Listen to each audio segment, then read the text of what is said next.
आज की कहानी के आगे पीछे कुछ नहीं कहूँगा, सीधे कहानी की शुरुआत करता हूँ। बात 23 अक्टूबर 2018 की है। 23 अक्टूबर 2018 बेंगलोर में, जो बेंगलुरु है, यहाँ पर एक ओरेकल कस्टमर केयर सेंटर का दफ्तर एक बिल्डिंग में 7वीं मंजिल पर रात के करीब 11:15 बज रहे थे। तमाम स्टाफ नाइट शिफ्ट में वहाँ मौजूद थे। इसी दौरान में एक दफ्तर का प्यून 7th फ्लोर पे बैठे हुए एक एम्प्लॉय के पास जाता है और कहता है कि आपसे मिलने 2 विजिटर आए। 11:15 बजे रात को अब 2 विजिटर, वो भी थोड़ा सा पकाता है, लेकिन इससे पहले भी कई उसके दोस्त और बाकी लोग मिलने आते रहते थे, तो उसे लगा कोई दोस्त होंगे। वो नीचे आता है मीटिंग रूम में, जहाँ पे वेट कर रहे थे गेस्ट। 2 लोग लंबे चौड़े अच्छे कदकाठी के वहाँ बैठे हुए थे। अब ये शख्स उसके पास जाता है, दोनों मेहमानों की नज़रें मिलती हैं उससे। वो उन्हें पहचान नहीं पाता, आंखों में सवालिया निशान कि आप लोग कौन हैं। और तभी उनमें से एक शख्स अपना हाथ आगे बढ़ाता है और इस ओरेकल के एम्प्लॉय की तरफ हाथ बढ़ाते हुए सिर्फ 2 शब्द कहता है, हेलो मिस्टर तरुण। हाथ आगे बढ़ा हुआ है, जुबान से नाम तरुण। सुनते ही ये नाम सामने वाले शख्स के चेहरे पर हवाइयाँ उड़ने लगती हैं, क्योंकि ये नाम उसने 15 साल बाद सुना था। 15 साल तक ये नाम उसने किसी की जुबान से नहीं सुना। 15 साल तक किसी ने उसे तरुण कहकर पुकारा ही नहीं। इन 15 सालों में उसकी पहचान, उसका नाम एक ही था, और वो था परवीन भटेले। तो उसके सारे दफ्तर के लोग, उसकी अपनी पत्नी, दोनों बच्चे, दोस्त, पड़ोसी, हर एक यही जानते थे कि इस शख्स का नाम परवीन भटेले है। लेकिन 23 अक्टूबर 2018 की उस रात करीब 11:15 बजे ओरेकल के ऑफिस के अंदर 2 मेहमान आकर हाथ बढ़ाते हैं और कहते हैं, हेलो मिस्टर तरुण। 15 साल बाद ये नाम सुनकर लगभग उसे चक्कर आने लगता है। इस दौरान में वो पुलिस वाला अपना हाथ आगे बढ़ाता है। तब तक खौफ, दहशत कहें या फिर अनजाने में, या फिर ये कि वो अपने आप में सुध-बुध में नहीं है, वो भी अपना हाथ आगे बढ़ा देता है। दोनों हाथ मिलते हैं। सामने वाला उसके हाथ को पकड़ने के बाद उसकी उंगलियां टटोलता है। उस हाथ में एक उंगली ढूंढ रहा था जिसमें रिंग पहनते हैं, और वो उंगली उसकी टूटी हुई थी।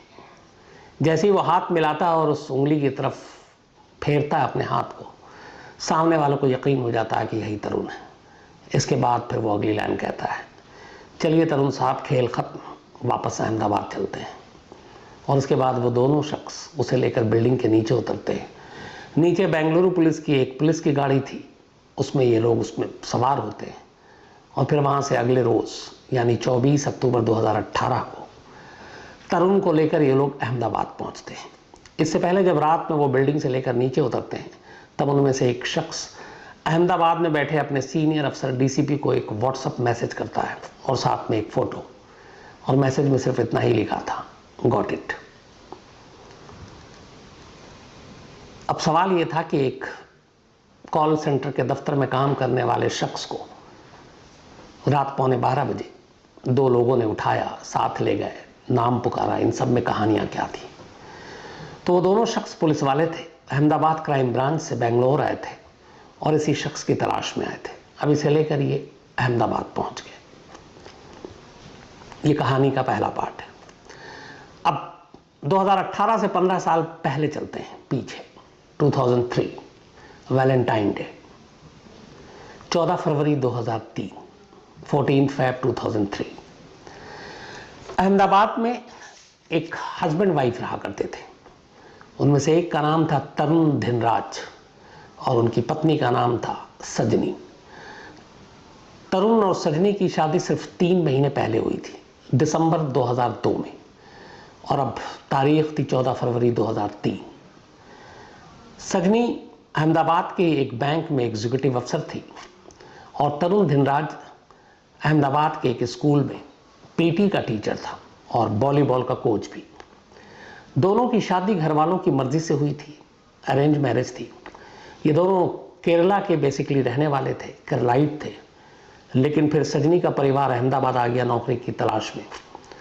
तरुण का परिवार भी पहले केरल में था, फिर मध्य प्रदेश में रहा, उसके फादर मध्य प्रदेश में पीटी के टीचर थे। एक भाई की नौकरी अहमदाबाद में लगी, फिर तरुण भी अहमदाबाद आ गया और यहीं पर एक स्कूल में वो भी वॉलीबॉल का कोच बन गया। इसके बाद केरल के कुछ लोगों के ज़रिए इन दोनों का रिश्ता तय होता है और शादी होती है।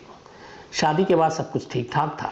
शादी के बाद तरुण सजनी के साथ एक अपार्टमेंट में रहता है, लेकिन वो हमेशा जब भी कहीं बाहर जाता, वॉलीबॉल के मैच भी होते तो इसको बच्चों के साथ जाना पड़ता, तो अपनी वाइफ से हमेशा कहता था कि तुम घर में मत रहना अकेले, यहाँ पे लुटेरे चोर ये सब होते हैं तो कुछ भी हो सकता है, तो जब मैं बाहर रहूँ तो तुम अपने मायके चले जाना। अहमदाबाद में ही सजनी के घर वाले थे, पिता थे, माँ थी, बहन थी, तो सजनी भी अपने घर चली जाती थी।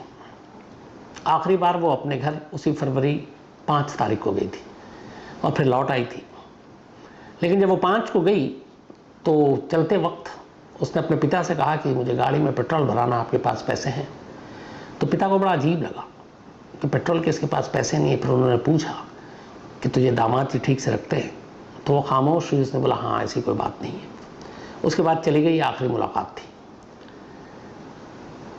वैलेंटाइन डे 14 फेब 2003 की रात, बल्कि शाम करीब 7:30 बजे सजनी की अपनी बड़ी बहन से बात होती है। बिल्कुल नॉर्मल कूल बात, सब कुछ पूछा ठीक ठाक। 10-15 मिनट की बातचीत के बाद फ़ोन रख देती है। इसके बाद 2 घंटे बीतते हैं। 2 घंटे के बाद अचानक तरुण का फ़ोन आता है सजनी के घर पे और कहता है कि आप लोग फ़ौरन हॉस्पिटल आइए, मामला सीरियस है, सजनी की हालत बहुत सीरियस है। ये सुनकर घर वाले बदहवास वहाँ से भागते हैं, आते हैं। तब तक पता चलता है कि सजनी की मौत हो गई। तरुण जो है वो बैठकर बेतहाशा रो रहा है। पुलिस आती है, मौके पर देखती है, सजनी के दुपट्टे से ही उसका गला घोट कर कत्ल किया गया था। घर के सामान बिखरे पड़े हुए थे, कुछ जेवर गायब थे। पुलिस को लगा लूटपाट का मामला है। तरुण ने भी यही कहा कि हमें हमेशा, मैं कहता था सजनी को एहतियात बरतो, और क्योंकि यहाँ पे घरों के अंदर सेंधमारी होती है, तो शायद किसी लुटेरे ने सजनी को मार डाला। अब तरुण की हालत ख़राब, लगातार रो रहा। 3 महीने शादी को हुए थे। घर वालों को भी उससे पूरी हमदर्दी, अफसोस।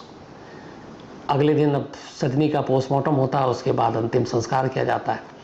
पर तरुण की ऐसी हालत नहीं थी कि वो अंतिम संस्कार कर सके। फिर बड़े भाई जो है उसके, वो मुखाग्नि देते हैं और इस दौरान में तरुण की हालत सदमे में बहुत बिगड़ जाती है और उसको हॉस्पिटल में एडमिट कर दिया जाता है।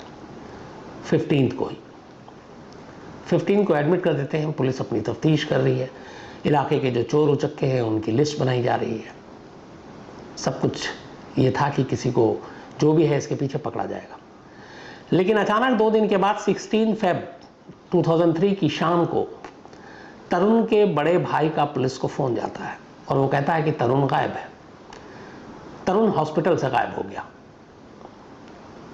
अब यहाँ पे पुलिस को थोड़ा सा शुरू में डाउट भी था तरुण पे कि इस तरीके से घर में कैसे कत्ल हो सकता। फिर वो बयान भी बदल रहा था, कभी कहता कि किसी चोर उचक्के ने मार दिया, कभी कहता नेचुरल डेथ है, लेकिन दुपट्टे से गले पे भी निशान था। और उसके बाद वो रो भी रहा, सदमे में भी, हॉस्पिटल में भी एडमिट हो गया। लेकिन 48 घंटे के अंदर अंदर शाम को 16 फेब को अचानक तरुण हॉस्पिटल से गायब हो गया। अब पुलिस को काटो तो खून नहीं, क्योंकि एक बड़ा मामला था, मीडिया में भी खबर आ गई, और एक जिसके ऊपर आपको शक है, आपने उसकी निगहबानी या पहरेदारी भी नहीं की, हॉस्पिटल में आपने वैसे ही छोड़ दिया और वो भाग गया। अब पुलिस वालों पर उंगलियां उठने लगी। सजनी के घर वालों ने भी इल्ज़ाम लगाना शुरू किया कि पुलिस की लापरवाही है। पुलिस के ऊपर प्रेशर बनना शुरू हो गया। अब पुलिस ने कहा ढूंढो। पुलिस ने तमाम कोशिश की, कहीं नहीं मिली। पुलिस ने तरुण के भाई, माँ बाप, इनको भी उठा लिया। कुछ दिनों तक ये लोग जेल में भी रहे कि इनकी भी मिली भगत है। बाद में खैर छूट गए। लेकिन तरुण की तलाश होती रही, तरुण मिला नहीं। सजनी के घर वाले, उनके माँ बाप और बहन, जब काफ़ी दिन बीत गया और तरुण मिला नहीं, उनकी बेटी का कातिल गायब है, तो उस वक्त नरेंद्र मोदी मुख्यमंत्री थे गुजरात के। 2006 की बात है। फिर 3 हो गए, 3 साल बीत गए, कोई पता नहीं चल रहा तरुण का। उन लोगों ने जाकर मुख्यमंत्री नरेंद्र मोदी से मुलाकात की और मदद मांगी। चीफ मिनिस्टर ऑफिस से फिर मैसेज गया और पुलिस से कहा गया कि इस केस को आप सीरियसली लीजिए। अब इसके लिए स्पेशल टीम बनाई गई। बाकायदा 1 लाख रुपए का इनाम रखा गया तरुण की खबर देने के लिए। लेकिन तरुण गायब। अब पुलिस ने उधर जो जांच की, पोस्टमार्टम रिपोर्ट आ गई, गला घोंट कर कत्ल हुआ है। आसपास के लोगों से पूछताछ करने पे पता चला कि ऐसा कोई अनजान शख्स घर में आया नहीं। फिर ये भी पता चला कि तरुण सजनी को शादी के बाद से ही तंग करता था। फिर ये पता चला कि शादी से पहले ही तरुण का एक लड़की से अफेयर था और वो उससे शादी करना चाहता था। पुलिस उस लड़की तक पहुंची। उस लड़की ने पुलिस को कहा कि हाँ, उसने मुझे 16 फरवरी यानी जिस दिन सजनी का कत्ल हुआ उसके 2 दिन के बाद मुझे कॉल किया, और कॉल करने के बाद उसने कहा कि चलो हम दोनों शादी कर लेते हैं। उसने कहा तब तक सजनी की मौत की खबर मुझे आ चुकी थी, तो मैंने उससे कहा कि मैं कातिल से शादी नहीं करूंगी, और मैंने उसके साथ जाने से मना कर दिया। लड़की का बयान सच था। पुलिस ने उसको क्लीन चिट दे दी। तो फिर यही कहानी आई कि अपनी गर्लफ्रेंड से शादी करने के लिए उसने अपनी बीवी का कत्ल कर दिया। अब ये बात समझ में नहीं आई, अरेंज मैरिज थी, वो पहले भी मना कर सकता था, अपनी गर्लफ्रेंड से शादी कर सकता था, लेकिन उसने ऐसा किया नहीं। शादी के 3 महीने बाद बीवी को मार डाला और गर्लफ्रेंड से शादी की पेशकश की, लेकिन गर्लफ्रेंड ने मना कर दिया कि मैं एक कातिल से शादी नहीं करूंगी। अब मोटिव क्लियर हो गया था, कत्ल पति नहीं किया ये भी साफ हो गया, लेकिन कातिल फरार। धीरे धीरे वक्त बीतता गया, तरुण का कोई सुराग नहीं मिला। पुलिस लगातार लगी रही उसके घर वालों के सर्विलांस पे। पूरे घर वालों की जगह जगह शादी वर्दी में पुलिस तैनात किए गए कि शायद वो घर पे मिलने आए, मिले नहीं। इस दौरान में फैमिली भी फिर शिफ्ट हो गई। ये लोग पहले एमपी में रहते थे और फिर बेंगलोर में एक रिश्तेदार था, इसके अलावा केरल में। 2009 आते आते तरुण के पिता की मौत हो गई, और फिर पुलिस को पता चला कि 2009 में ही तरुण पहली बार केरल गया था, जब इसके माँ बाप गए थे, और वहाँ पहली बार कत्ल के बाद सजनी के यानी 6 साल बाद वो केरल में एक जगह पे अपने माँ बाप से आकर मिला। उसे देखकर माँ बाप की भी हालत ख़राब हो गई। उन्होंने कहा अगर किसी ने देख लिया तो मुसीबत आ जाएगी, पुलिस ढूंढ रही है। वो आखिरी मुलाकात थी। कहते हैं कि अपने माँ बाप से मिलने के बाद वो जब गया, उसके नेक्स्ट डे ही तरुण के पिता को हार्ट अटैक हो गया और दिल का दौरा पड़ने से 2009 में उनकी मौत हो गई। अब उसके बाद वो वहाँ से निकल गया। अब पुलिस ढूंढती रही। धीरे धीरे जब वक्त बीता तो पुलिस भी सुस्त पड़ गई। एक तरह से केस तो क्लोज ही हो गया, लेकिन केस को पूरी तरह से बंद भी नहीं किया। कहते हैं कि हर महीने एक आध बार इस केस पे नज़र डाल देते। जब भी कोई नया पुलिस अफसर आता पूछता अपडेट क्या है। मंथली मीटिंग में इस केस को ऊपर रखा जाता, फिर पूछा जाता अपडेट क्या है, लेकिन इधर साल दर साल बीतते जा रहे थे। अब इस केस पे जो भी नया अफसर आता है उसकी नज़र भी होती। धीरे धीरे 3 से 2016 आ गया, 2016 में एक और पुलिस अफसर आए। उन्होंने कहा कि इस केस की फाइल खोलो, अपडेट क्या पता करो। तो उन्होंने पता किया कि फादर की तो डेथ हो गई है तरुण के, माँ जो है वो अब एमपी में है, मंदसौर में, और एक बेटा उनका अहमदाबाद में है। लेकिन वो कहाँ है पता नहीं। अब मंदसौर में भी पुलिस ने आगे पीछे अपने शादी वर्दी में टीम लगाई, लेकिन कोई सुराग नहीं मिला। लोगों से भी पूछा, कोई इस तरह का हुलिया का लड़का आता है, पता चला नहीं है। 2016 में उस लड़की ने जिसके साथ इश्क था तरुण का, जिसको अपनी बीवी का कत्ल करने के 2 दिन बाद उसने ऑफर किया था शादी करने के लिए, और जिसने कातिल कहकर शादी से मना कर दिया था, उससे पुलिस ने कांटेक्ट किया कि तुम्हारे पास कोई खबर आई कभी पलट के उसने तुम्हें याद किया। तब उस लड़की ने पहला क्लू दिया। उसने कहा कि हाँ, अभी 2016 में ही मेरे कुछ दोस्तों ने बताया कि उसने तरुण या उसके जैसे मिलते जुलते हुलिया वाले शख्स को दिल्ली के एक मॉल में देखा है। अब पुलिस की टीम दिल्ली के मॉल और उस इलाके को छानने के लिए अपनी भेजती है। फिर ये भी पता चलता उसी दौरान में जब देखने की बात थी, तरुण की माँ भी दिल्ली में थी। तो अब ये था कि शायद वो माँ के साथ हो, लेकिन तमाम चीज़ें खंगालने के बावजूद तरुण नहीं मिला।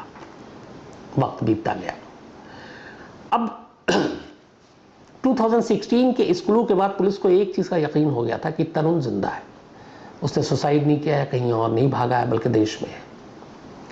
इस दौरान में जब तक खबर आती, कभी उसको गुजरात में देखने की बात आती, कभी महाराष्ट्र में, कभी मध्य प्रदेश में, कभी बेंगलोर में, कभी केरल में। 5 राज्यों और उसके पूरे फैमिली के अराउंड 4000 फ़ोन नंबर मोबाइल के, इनको खंगाले। 4000 नंबर्स जो उसके दूर के रिश्तेदार, दोस्त, ताकि कब कहाँ से किसी के पास फ़ोन आ जाए और वो क्लू मिल जाए। सब बेकार। माँ के नंबर को भी पुलिस ने रडार पर रखा हुआ था। तो उस माँ के नंबर से ये पता चलता था कि ये कुछ लोगों से तो बात कर रही हैं केरल और ये, लेकिन जितने भी लोग थे वो सब रिश्तेदार थे। तरुण शायद किसी नंबर पे बात नहीं कर रहा था। पुलिस अंधेरे में थी। धीरे धीरे अब इस बात को 15 साल बीत गए।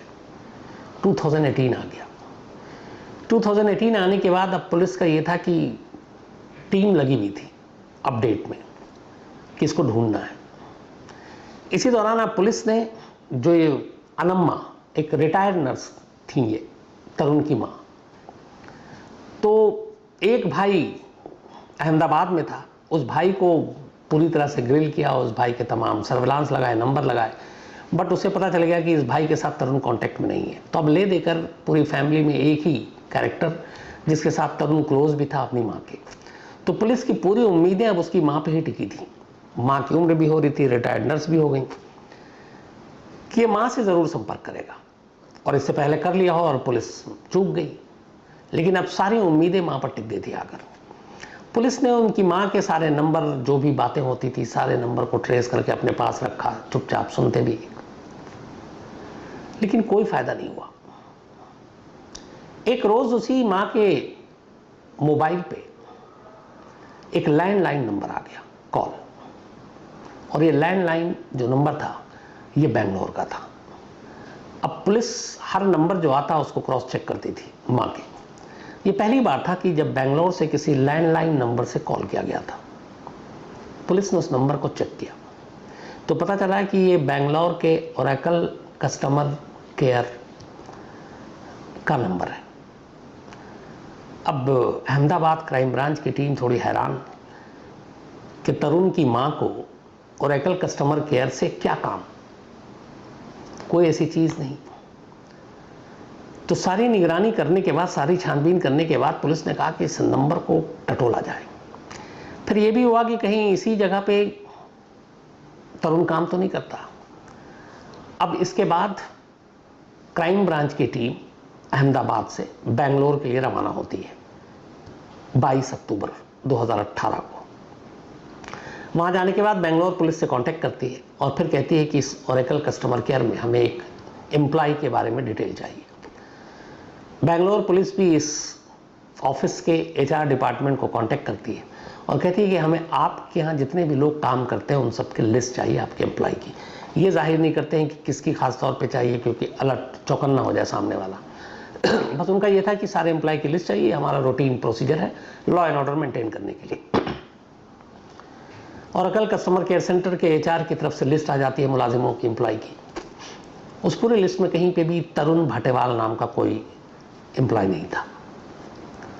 बट उस लिस्ट में एक नाम देखकर पुलिस जो अहमदाबाद से आए थे उसके थोड़े कान खड़े हो जाते हैं, और वो नाम था प्रवीण भटेले। अब पुलिस को लगा कि ये नाम कहीं उसने सुना है।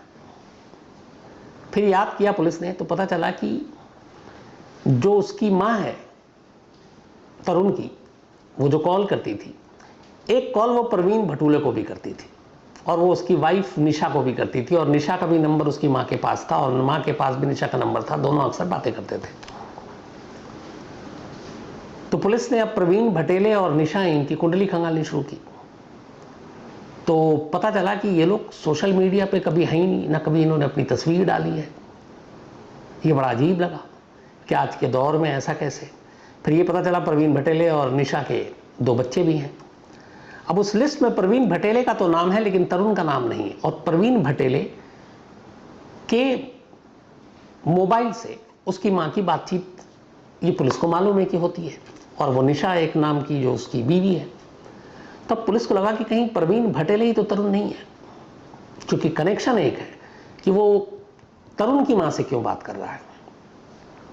तो पुलिस ने जीरो इन किया प्रवीण भटेले पर। अब लेकिन यह कि प्रवीण भटेले को और कैसे पुख्ता किया जाए कि ये वही तरुण है जो भागा हुआ 15 साल से। तो फिर अहमदाबाद पुलिस को पूरा उसकी केस हिस्ट्री सब कुछ मालूम थी। जब ये कोच था वॉलीबॉल का, एक मैच के दौरान इसकी एक रिंग वाली उंगली टूट गई थी, तो वो थोड़ी मुड़ी हुई भी थी और बाकी 5 आम जो उंगलियां होती इंसानों की वैसी नहीं थी। तो ये दोनों अफसरों को भी पता था जो बेंगलोर पहुंचे थे। तो उन्होंने कहा कि ठीक है, अगर एक बार हम उससे हाथ मिलाएं तो उंगलियों को हम पहचान लेंगे। इसी के बाद लिस्ट आने के नेक्स्ट डे बेंगलोर पुलिस के साथ लेकर ये उस ओरेकल के ऑफिस में पहुंचते हैं 7th फ्लोर पे, जहां पर प्रवीण भटेले बैठा करता था। और फिर वहाँ पे मैसेज दिया जाता है। फिर वो प्यून जो है वो बुला कर लाता है कि 2 गेस्ट हैं, और वो जब सामने आता है तब उसमें से एक पुलिस अफसर कहता है, हेलो मिस्टर तरुण, जिसको सुनकर उसकी हवा खराब हो जाती है, क्योंकि इस पूरे दफ्तर में उसे लोग प्रवीण भटेले के नाम से पिछले 10 सालों से जानते थे, क्योंकि वो 10 साल से इस दफ्तर में काम कर रहा था। इसके बाद जब वो हाथ मिलाता है तो उस उंगलियों को टटोलता और पता चल जाता कि उंगली टूटी हुई है, मतलब दोनों तरफ से पुख्ता हो गया था कि ये शख्स प्रवीण भटेले नहीं बल्कि तरुण धिनराज है। और इसी के बाद उससे कहा जाता है कि अब खेल खत्म और चलो वापस। तो एक लैंडलाइन नंबर की वजह से भेद खुला। दूसरा, इसी दौरान में फिर पुलिस को पता चला कि आखिर ये माँ बेटे बात करते थे, ये लैंडलाइन नंबर अगर ना होता तो क्या होता। तो पता चला कि उस दिन उसने कोशिश की, उसके मोबाइल से बात नहीं हो पा रही थी, और माँ से बात ज़रूरी करनी थी। माँ अकेली थी, उसे चिंता भी हो रही थी। तो ये थोड़ी सी लापरवाही बरत गया और उसने ऑफिस में बैठे बैठे अपने ऑफिस के लैंडलाइन नंबर से माँ के नंबर पे कॉल कर दिया, और ये पुलिस के रिकॉर्ड में आ गया। अगर वो लैंडलाइन नंबर से कॉल ना करता तो शायद तरुण का राज 15 साल है और ना मालूम कितने सालों तक राज ही बना रहता। फिर पुलिस के सामने जानकारी आई कि उसकी माँ ने एक और सिम ले रखा था, और वो सिम उनके एक रिलेटिव के नाम पर था। उस रिलेटिव को, दूर के रिलेटिव थे, पुलिस ने अपने फोकस में लिया नहीं, और उस सिम का इस्तेमाल उसकी माँ सिर्फ और सिर्फ तरुण से बात करने के लिए करती थी, और तरुण भी उसी सिम पे ज़्यादातर कॉल किया करता था। तो इस तरीके से पुलिस के रिकॉर्ड में ये सिम नंबर ही नहीं था, तो कभी जांच के घेरे में आया ही नहीं, और इसीलिए तरुण का राज राज रहा। अब पुलिस उसे लेकर वापस अहमदाबाद आती है, सब कुछ हो गया। अब फिर पुलिस उससे कहानी सुनती है। वो सजनी के कत्ल का इल्ज़ाम अपने सर लेता है, बोलता हाँ मैंने कत्ल किया क्योंकि मुझे अपनी गर्लफ्रेंड से शादी करनी थी, लेकिन उसने मना कर दिया क्योंकि मैं कातिल हो चुका था। बोला कत्ल करने के बाद मैं 6 तारीख को ही दिल्ली आया था। दिल्ली में कुछ दिन रहा, और दिल्ली में बाकायदा अगले 1 हफ्ते में ही कत्ल करने के 14 फेब को उसने कत्ल किया, वैलेंटाइन डे, और 20 फरवरी तक वो दिल्ली के कॉल सेंटर में नौकरी कर रहा था, अगले 4-5 दिनों में ही। बोला फिर यहाँ से पुणे गए। पुणे में उसको एक निशा नाम की लड़की से मुलाकात हुई। उसने अपने आप को बताया कि मैं यतीम हूँ, मेरा दुनिया में कोई नहीं है। धीरे धीरे दोनों में दोस्ती हो गई। इसने पुणे में एक जगह नौकरी की थी, और फिर उन दोनों ने पुणे में ही शादी कर ली। फिर इसके बाद ये लोग 2009 और 10 में बेंगलोर पहुँचे, और उसने बेंगलोर में इस ओरेकल कंपनी में जॉब शुरू कर दिया। दोनों के 2 बच्चे भी हुए, और उसकी पत्नी को भी यही मालूम है कि इसका नाम प्रवीण भटेले है। उसकी पत्नी को उसका असली नाम, उसके पुराने कारनामे कुछ नहीं मालूम था। तो जिस गर्लफ्रेंड के लिए उसने कत्ल किया उससे तो शादी की नहीं, एक दूसरी लड़की से शादी की, फिर 2 बच्चे हुए और बेंगलोर में रहने लगा। लेकिन एक सवाल अब भी अपनी जगह कायम था कि आखिर तरुण धिनराज प्रवीण भटेले कैसे बन गया, ये नाम उसका किसने चुराया। पुलिस ने इसके ऊपर भी तफ्तीश की। पता चला स्कूल और कॉलेज में इसका एक दोस्त हुआ करता था मध्य प्रदेश में, और उस दोस्त का नाम था प्रवीण भटेले। ये दोनों साथ थे, कॉलेज में भी साथ पढ़ाई की। जब इसने कत्ल किया, उसके कत्ल करने के बाद इधर उधर ये भटकता रहा था। फिर एक दौर ऐसा आया जब ये पहुंचा भोपाल। उस वक्त प्रवीण भटेले भोपाल में था, और ये वहाँ उसकी शादी हो गई थी। ये उसके साथ भी रहा कुछ दिन तक। उसने कुछ कोचिंग सेंटर शुरू किए थे, उसने कहा मैं भी करूँगा। इसने कुछ दिन उसके साथ काम भी किया। फिर प्रवीण भटेले के आधार कार्ड, ड्राइविंग लाइसेंस और पासपोर्ट, इन तीनों को उसने वहाँ पे स्कैन किया, और फिर उन नामों को अपना नाम दिया और उसमें तस्वीर अपनी लगा दी। तो आधार कार्ड भी प्रवीण भटेले के लिए, तस्वीर अपनी, ड्राइविंग लाइसेंस भी, पासपोर्ट भी, और लेकर चला गया। और इधर प्रवीण भटेले को पता नहीं। प्रवीण भटेले भी एक स्पोर्ट्स का कोच, अभी हरियाणा में शायद काम कर रहे हैं कहीं। इतना ही नहीं, इस ओरेकल में नौकरी के दौरान इस फर्जी नाम जो किसी और का चुराया हुआ, फर्जी पासपोर्ट जो किसी और का चुराया हुआ जिसमें उसकी तस्वीर लगी है, 3 बार वो यूएस भी हुआ है, अमेरिका। लेकिन एक गलती 15 साल के उसके इस राज को खोल गया। अगर उसने उस दफ्तर में उस दिन बैठकर लैंडलाइन नंबर से अपनी मां को कॉल ना किया होता तो शायद तरुण का राज ही रहता, तरुण शायद प्रवीण भटेले ही रहता। लेकिन कहते हैं कि कहीं ना कहीं एक ज़रा सी चूक आपको कब पकड़वा दे और आपका भेद कब खुल जाए नहीं कह सकते। वही चीज़ हुई। लेकिन इसमें कमाल अहमदाबाद पुलिस भी थी, खासतौर पे क्राइम ब्रांच की टीम, जिसने 15 साल के इसमें सुस्त रफ्तारी भी आई, सब कुछ आया, लेकिन तरुण की तलाश बंद नहीं की। तरुण अब जेल में है, साबरमती जेल में, और जो कुछ उसने किया है उसके लिए उसे सज़ा भी वैसे ही मिलेगी। तो ये थी कहानी एक ऐसे शख्स की जो 15 साल तक पुलिस को बेवकूफ़ बनाता रहा, एक नए नाम से नए शहर में रहा, नौकरी की, शादी की, 2 बच्चे पैदा किए, लेकिन ये गलती ने सारा राज खोल दिया। अब